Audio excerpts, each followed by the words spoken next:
এই যে আমার রথ, আমিও এসে গেছি।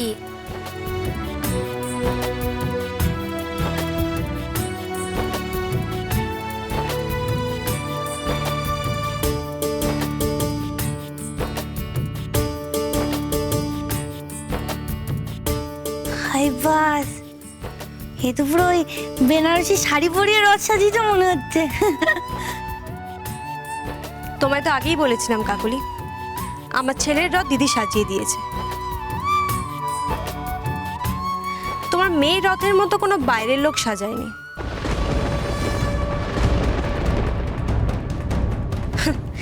মানুষের কাজেই তো তার স্ট্যান্ডার্ড বোঝা যায়। একটা কথা মনে রেখো ছোট মা, যা চকচক করে তাই শোনা না, এই কথাটা মনে রাখলেই ভালো। আমার কোনো কিছুই তো এ বাড়ির কারোরই ভালো লাগে না। এনিওয়ে, রাজা খুশি, সো এম আই। এলিদি, জরি কাপড়টা পেয়ে গেছি। দরকার নেই, আমি তোমার ঘরে এটা পেয়ে লাগিয়ে দিয়েছি, দেখো।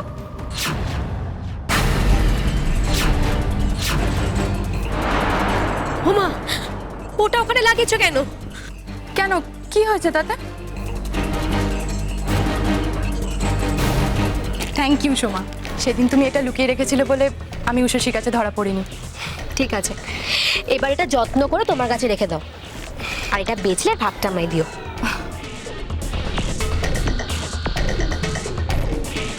কিন্তু আমি কোথায় রাখবো? বাড়িটা তো তোমার, তুমি কোথাও একটা লুকিয়ে রাখো।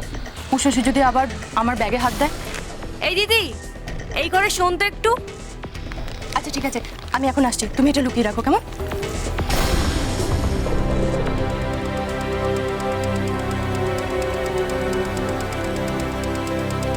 কোথায় রাখবো?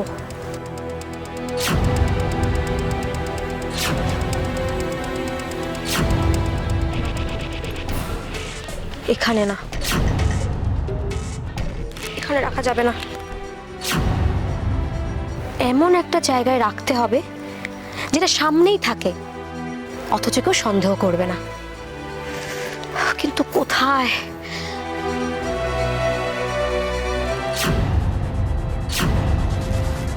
এই তো, এটার মধ্যেই রাখবো।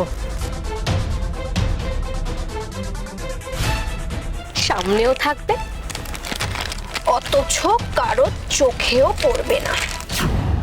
এ বাবা, এটা যে ওটার মধ্যে রেখেছিলাম সেটা তো বলতেই ভুলে গেছি এলিদিকে। এখানে থাকলে তো খুব বিপদ হয়ে যাবে। যাকে এখন বরঞ্চ এটা নিয়ে নি রথ থেকে। এটা আমার, এটা কিছুতেই এখানে থাকতে পারে না। ওমা দেখো না, এসে আমার রথটাকে নষ্ট করে দিচ্ছে। খারাপ লাগবে না আমার রথটাকে? ওমা আহ সোমা, কি করছো কি এটা? রাজাকে কাঁদাচ্ছ কেন তুমি? ও তোমাকে আবার ফেরত দিয়ে দেবে ওটা। হ্যাঁ, এ আবার কি? তোমাকে ওটা এখনই নিতে হবে? তো সবটাতে বাড়াবাড়ি সোমা, এই বাচ্চাটাকে কাঁদাচ্ছিস, আমার ভালো লাগে না। দাদু ভাই রথে হাত দিবি না বলে দিল, ছাড়। এই মরেছে, কি করি এখন? ওটা খুলতে গেলে মায়ের হাতে ঝাড় খাবো, আর যদি না খুলি খাড়ার মতো ওটা মাথার উপর ঝুলবে। কোনোভাবে ওটা বড় বৌদির হাতে লাগলে। ও বাবা, সবাই তো রথ টানার জন্য রেডি।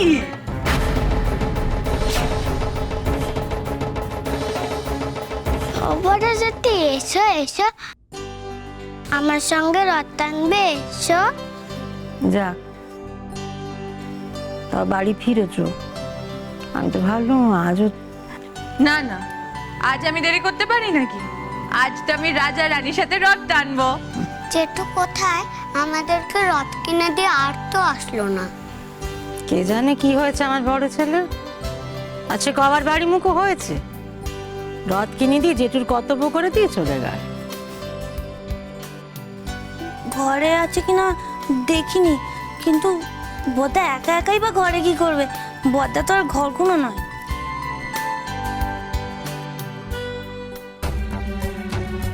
নিশিত, আমার কথাটা তোমাকে একবার আর কি বলবো শশী?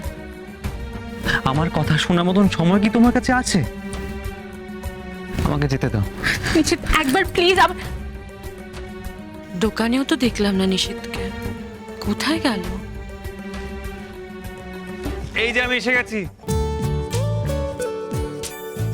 এই দেখো তোমাদের জন্য বড় জেঠিমা সকালবেলা কি কি নিয়ে এসেছে।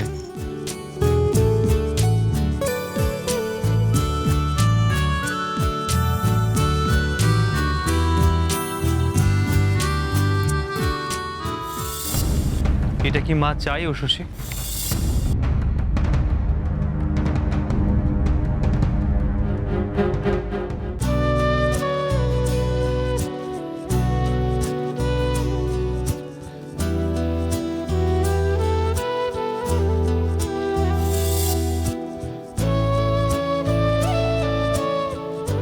সেই বেরিয়ে গেল পোশাক টোশাক পরে। ধুর, আজকাল আমার একটা কথাও শোনে না।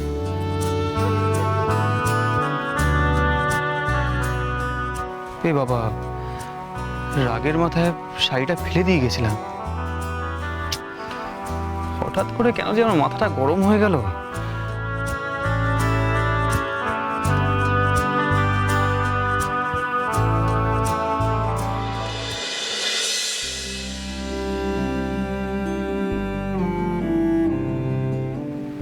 সরি, উষসী আমাকে সরি বলছে?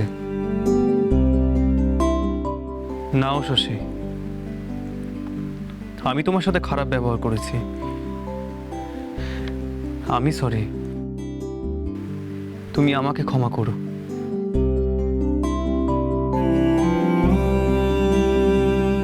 আমার ওপর রাগ করে থাকবে না তো উষসী? কথা দিচ্ছি আর আমরা ঝগড়া করব না, আজ এলেই ভাব করে নেব।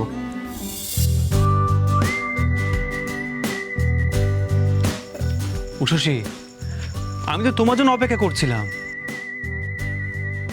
এই নাও, তুমি তোমার প্রথম মাইনে পেয়ে যা যা কিনেছো এবার সবাইকে দিয়ে দাও।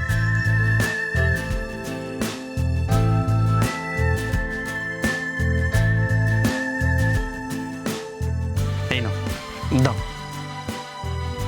আরে রথের দিনে এসব দেওয়া ভালো, শুভ দিনে ভালো কাজ করলে সবার ভালোই হয় আর মনও ভালো থাকে। মাই তো বলে, মনে নেই? দাও দাও দাও। রাজা, এটা তোমার, এটা তোমার জন্য। তাঙ্কু, আমি না হ্যাপি হয়ে গেছি। কবিতা, তুমি আমাদের বাড়ির নতুন সদস্য, তাই তোমাকে কিছু দেওয়া আমার দায়িত্ব। এই শাড়িটা তোমার জন্য, দেখো ভালো লাগে কিনা। কাটবে না, তাই না? এতে তোমার আর দেবলের জন্য আছে। আই হোপ তোমাদের ভালো লাগবে। এটা তোমার জন্য, এরি। এই নাও মা, এতে বাবার আর আপনার জন্য।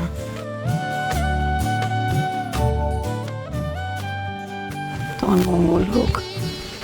আমার আর তোমার বাবার আশীর্বাদ তোমার জীবনের সব বাধা বিপত্তি কাটিয়ে দিক। বাহ, প্রথম মাইনে থেকে সবাইকে সবকিছু দিলে, আর মাইনেটা?